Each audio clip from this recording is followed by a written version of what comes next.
depois que ele conseguiu e, portanto, aumentou o seu poder, ele prometeu fazer algumas coisas, reformas de base. Nessas reformas de base, ele prometeu, inclusive, a reforma agrária. No meio da Guerra Fria, o cara disse que ia fazer reforma agrária? Então acusaram ele de ser comunista. Isso foi mais um motivo para ajudar os militares a tomarem o poder. Os opositores a tomarem o poder. Certo? Nesse caso, os militares. Aí agora eu vou dar uma pequena... Vou fazer uma pequena brincadeira histórica com vocês.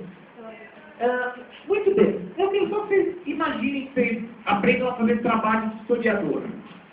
Vocês podem procurar isso na internet, se vocês quiserem. Mas o lugar que eu mais acho que vale a pena procurar é um livro publicado pela Folha de São Paulo. Tem um livro que a Folha de São Paulo publica faz alguns anos, chamado Primeira Página. Nesse livro chamado Primeira Página, a Folha de São Paulo publica as mais importantes primeiras páginas da Folha de São Paulo desde a sua fundação. E tem, por exemplo, se vocês comprarem livro, olha legal o livro, eu não tenho, eu só vi na biblioteca, porque ele é caro. Se vocês comprarem livro, vocês vão ver que tem a primeira página do dia que o homem chegou na Lua, primeira página de quando o Collor sofreu impeachment, e tem a primeira página do golpe militar, certo? Muito bem. Se hoje a Dilma morrer, vocês acham que vai aparecer na capa do jornal? Na primeira página? Óbvio, certo? Muito bem. Vocês, hoje é dia 20. De que dia vai aparecer? A Dilma morrer agora. Vai aparecer em que dia a manchete que a Dilma morreu? Amanhã, no dia 21, concordam? Na internet vai aparecer hoje, mas no jornal de papel vai aparecer amanhã, certo? Muito bem. Se vocês pegarem na internet, dá pra ver na internet, mas se vocês pegarem esse livro que eu indiquei pra vocês, que é muito legal, chamado Primeira Página, sabe quando vocês vão ver a manchete falando do golpe militar?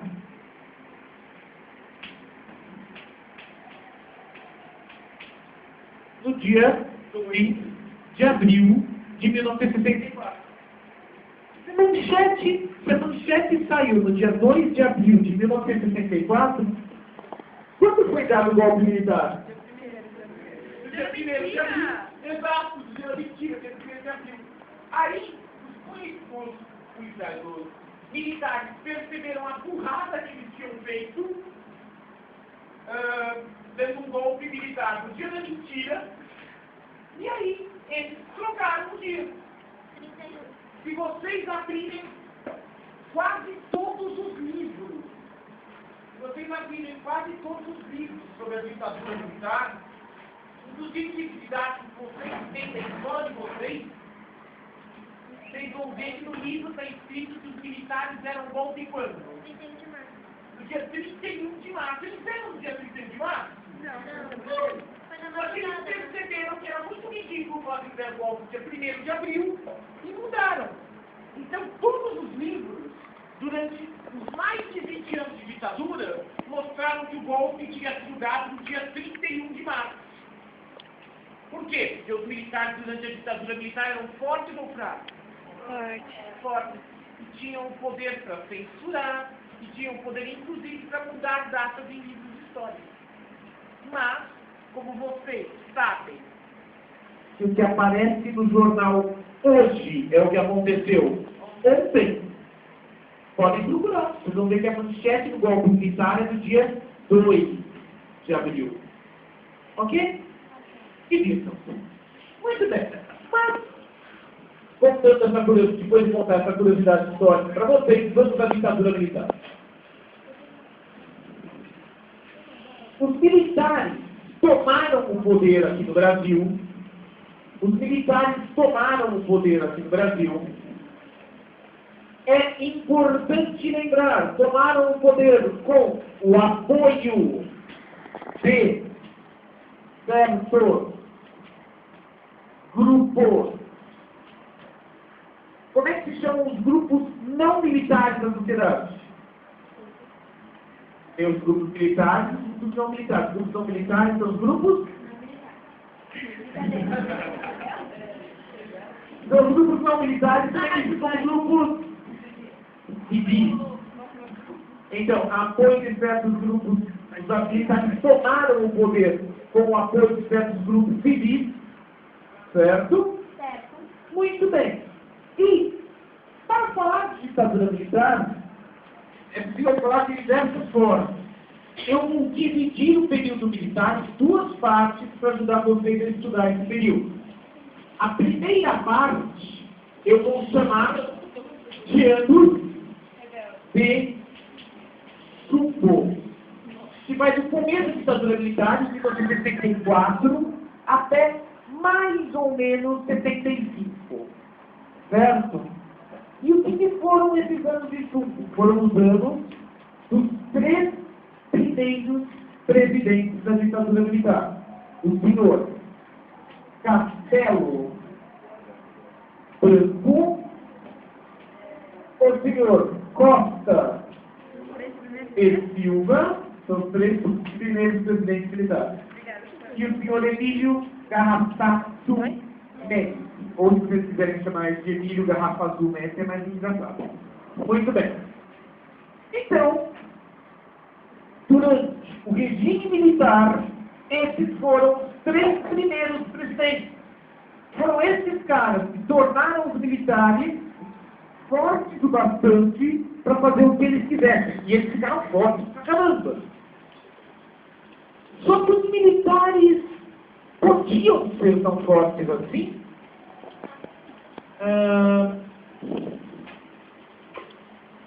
Teoricamente não.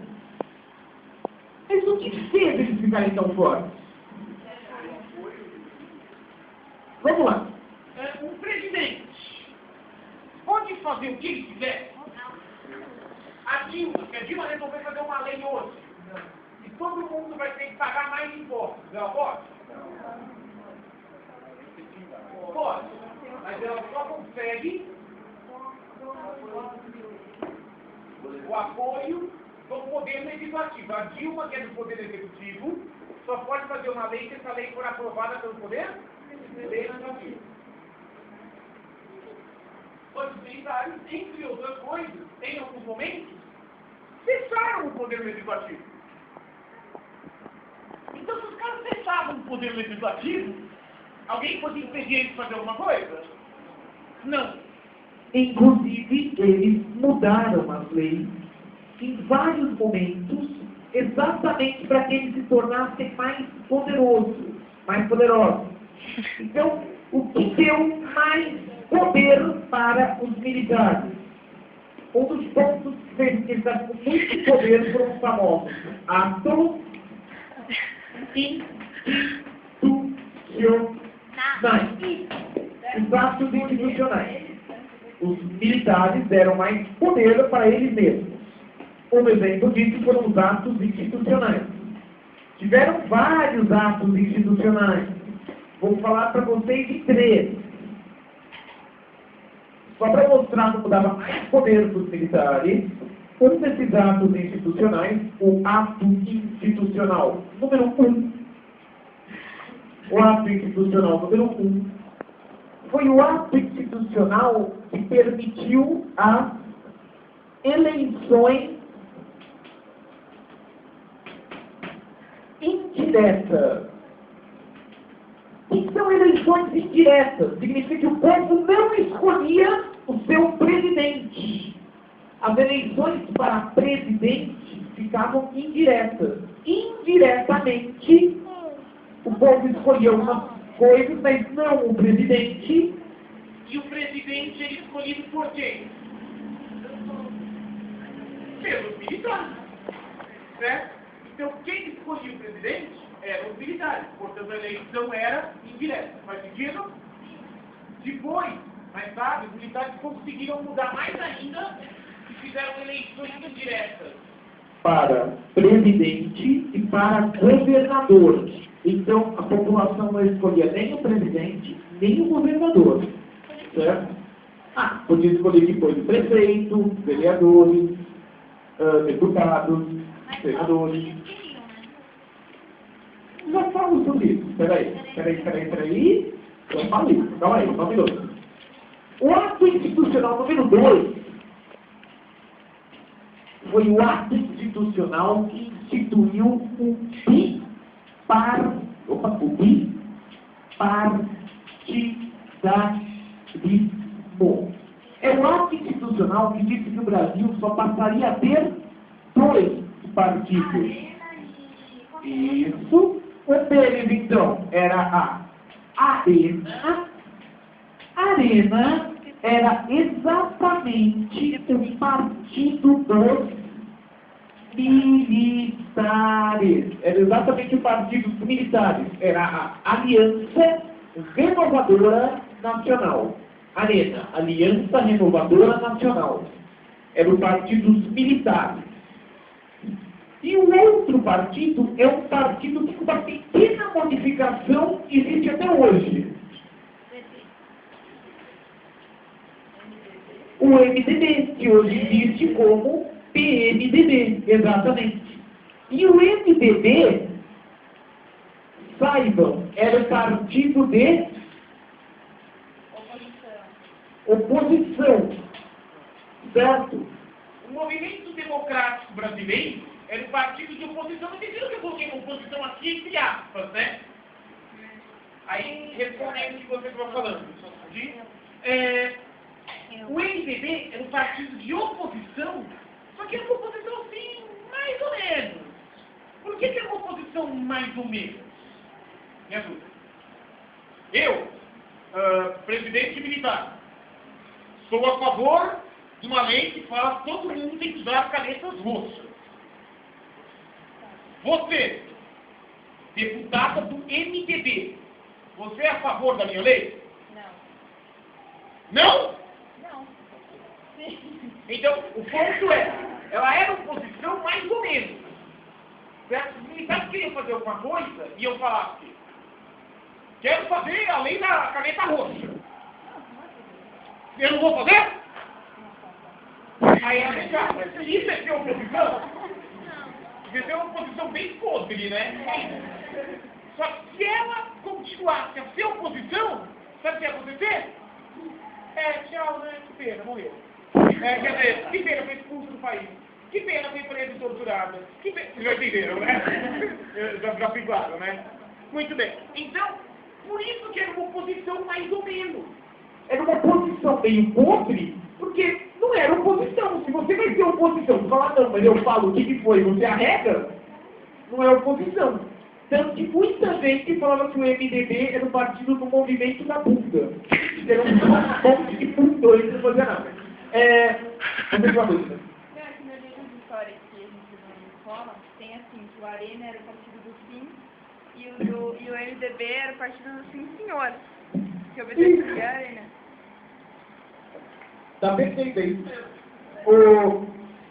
Para quem não viu a piadinha do livro dela, é basicamente, a Arena era o partido sim que os militares queriam, e o MDB deu o partido sim senhor, que tudo que os militares queriam, eles obedeciam. Eles falavam que eram contra nada.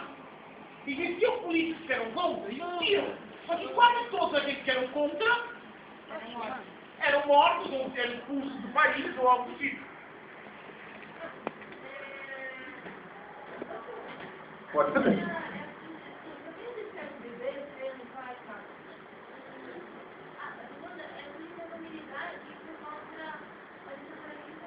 Sim, existiram vários militares que foram contra a ditadura militar. Um dos famosos foi o Lamarca, que inclusive ele era militar durante a ditadura, e aí ele achou que era um absurdo que os militares fizeram, e ele então fugiu de um quartel militar, levando um monte de armamentos e entregou para os inimigos dos militares. É um caso bem famoso, o Lamarca. Tem um filme dele lá. Nossa, tem até filme sobre ele, é bem legal também do Lamarca. Mas peraí, você perguntou se o militar era contra, eu falei sim, por exemplo, a marca. Você perguntou o que é? Por que para que existe? Olha, você fazer 2 é o do governo e o outro que é o que não é do governo, é uma forma de falar, olha, eu não sou tão ditador assim. Você garante seu voto, né? Olha como eu sou bonzinho. Eu estou deixando o adversário, em primeiro lugar. Em segundo lugar, você garante, você sabe que todo mundo que é contra o governo, você sabe onde é que estão muitos deles. Então, se você sabe onde é que está o pessoal contra o governo, é mais fácil de vigiar. Certo? A Arena é a Aliança Renovadora Nacional. Ok? Muito bem. Mas eu falei do ato institucional número 1, que, por exemplo, permitiu a eleição indireta para presidente, que foi que colocou o Castelo Branco no poder. O ato institucional número 2, que permitiu o bipartidarismo. Mas, sério mesmo, se vocês querem lembrar de algo, vocês devem lembrar do ato institucional número 5. O AI-5. De todos os atos institucionais, de longe, o AI-5 é o mais importante. O AI-5 foi o ato institucional número 5 que deu muito Quebrou isso de novo. aos milicos. Deu muito poder aos militares, desculpa. Ok? Muito poder. Como assim muito poder? Tipo, muito poder Foi mesmo. o AI-5 que deu o direito para eles pegarem todos os políticos que eles eram contra, todos os políticos que eram contra o regime militar e obrigado. Todos os políticos que eram contra o regime militar e caçar esses caras. Caçar o mandato político, tirar o direito político deles. Então quem era contra o regime militar nem tinha mais direito político. E muitas vezes era expulso do país. Mas quem fez essa lei? Os militares. Ah, Era a ditadura militar. Você queria ser contra? não. Ah, então você já sabe como é que eles conseguiram fazer a lei. Tá. Ok? Ok. Muito bem. Então, os políticos que eram contra eles podiam ser caçados. Desculpa, esqueci de filmar. 2. Eles passaram a ter direito à censura. Mais precisamente, uma censura prévia. Que história é essa de censura prévia? Você não podia falar nada que os militares não queriam. Você não podia falar nada que os militares não queriam. E você não podia nem publicar antes dos militares darem uma olhada nisso.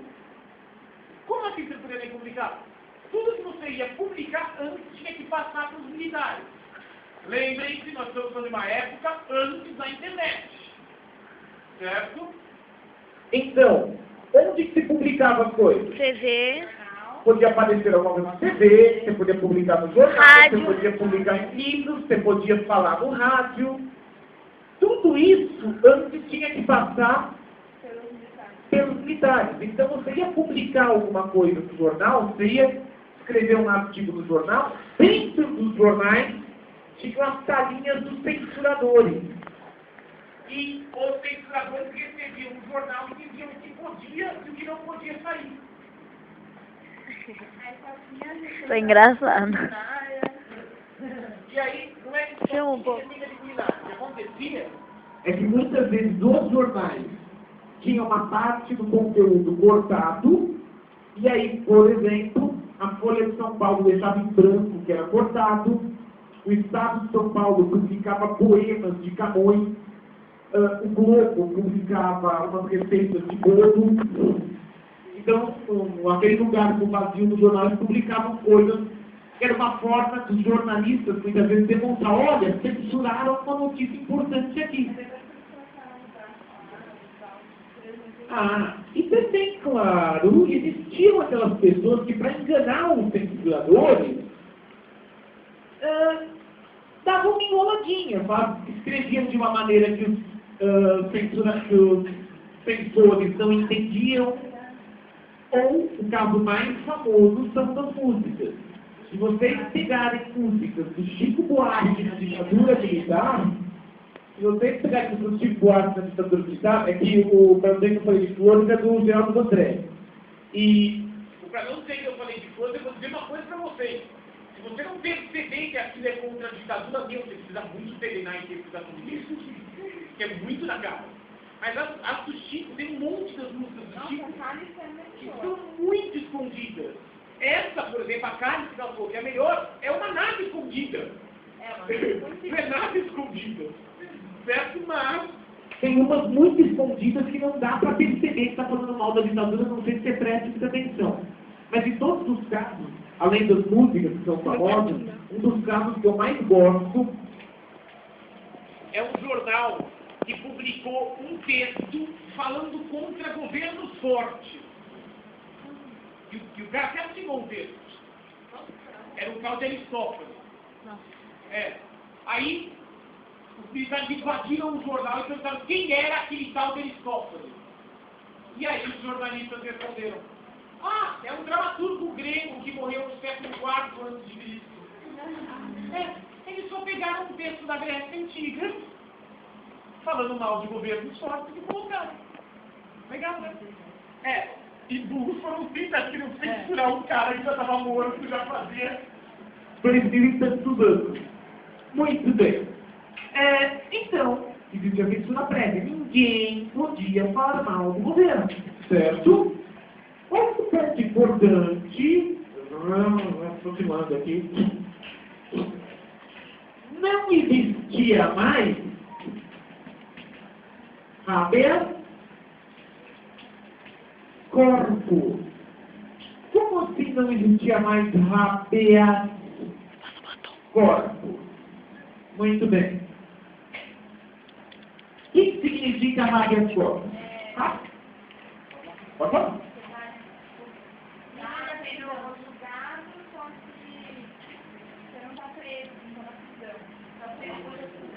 Mais do que isso, habeas corpus, isso também faz parte. Habeas corpus é o seu direito de ter um corpo salvo.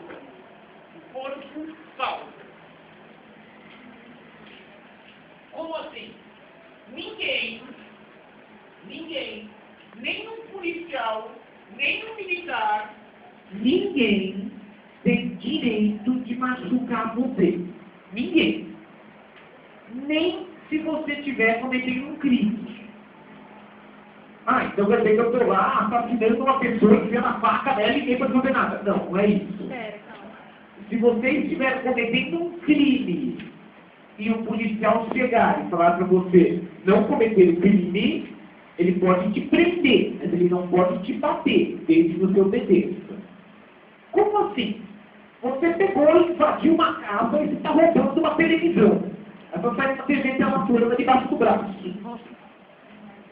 Aí chega o policial e fala: parado! Se você parar, colocar a TV no chão novamente, ficar parado. O policial não pode chegar lá e te bater. Meu cu! Não pode. Proibido.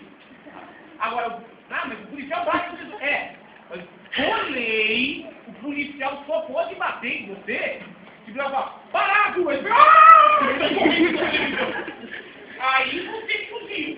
Aí o policial pode bater em você para evitar que você cometa o crime. Entenderam? Muito bem. Esse direito de habeas corpus é o que, por exemplo, diz que nenhum policial pode invadir a sua casa sem um mandato. Então o policial vai lá, bate na porta, você chega e fala: eu quero investigar essa sua casa. Se ele não tiver um mandato policial, você vai falar: sou. A não ser que ele pegue você cometendo um crime em flagrante. Então, por exemplo, sei lá, ele vem investigar se você está vendendo drogas Aí você chega assim, segurando um saco de cocaína e fumando um cigarro de maconha. Aí eu acho que ele vai entregar até pra sem você. Eu acho, assim. Sei lá. Só acho. Então, assim, por lei, então não pode entrar na sua casa sem mandato, a não ser que você tenha cometido um crime. Certo? E ele perceba. Tá? Por favor, não busca fumaça de maconha na casa policial. Não vai fazer bem pra vocês, tá bom? Lembre disso. Isso é importante. Anotem. Você não quer fazer um braço, não? Anote, por favor. Muito bem. Só que tem mais uma coisa, fofinho. Se eu falei que não tem mais o direito do habeas corpus, Os policiais podiam invadir a casa de quem eles quisessem, podiam bater em quem eles precisassem e podiam até torturar. Pois é. Vamos à tortura mais divertida. Não. Tortura é horrível, tortura é nojento, vocês devem ser contra qualquer um que torture qualquer um. Não é correto, não é bacana. e não tem defeito. Todos são seres humanos e devem ser respeitados. Vou contar uma clássica que se fazia muito na época do ditadura. Fica parado. Vou contar. Fica parado. Eu consigo. Fica fica da hora. Eu vou contar uma clássica que fazia na época do ditadura bem simples, que é o famoso pau de arara. Tem um pau. Pau de arara, elas pegavam a pessoa e simplesmente... tinha várias maneiras de amarrar. Basicamente, você podia algemar a perna da pessoa ao braço da pessoa. E aí você colocava um pau e a pessoa ficava pendurada. Só isso. Simples, não é nem uma tortura muito grande. Ah, claro. Você vê a pessoa pelada, pendurada por algum tempinho. Você acha que é simples? Então chega na sua casa e fica de ponta cabeça. Mas não fica de ponta cabeça por 2 minutinhos. Fica de ponta cabeça por 5 horas. Dorme de ponta cabeça. Fica com vontade de ir ao banheiro e se mija porque está de ponta cabeça. Você vai colocar no YouTube falando se mija de ponta cabeça. É fui. Muito bem. Muito bem. Não faço isso. Eu faço, não sei. Muito bem. Então, agora, imagina o cara deixando você de ponta cabeça por 15 horas. E aí, de vez em quando, pegando o cafetete, dando uma pancada de você. Certo? Dando uma cutucada. Ou ameaçando que é o cafetete desse frequente. Muito bem. Falando de... Outra tortura bem famosa eram os choques elétricos. Choque elétrico. Eram os choques. Ah, mas peraí, não é um pleonasmo. Não é não. Meu, eu vi você com esse cabelo e levei um choque. Fiquei impressionado. Eu não levei um choque elétrico, fiquei chocado com a atitude. Muito bem. Voltando ao choque elétrico, portanto. Os caras davam choque na ponta da orelha, no nariz, no lábio, No news.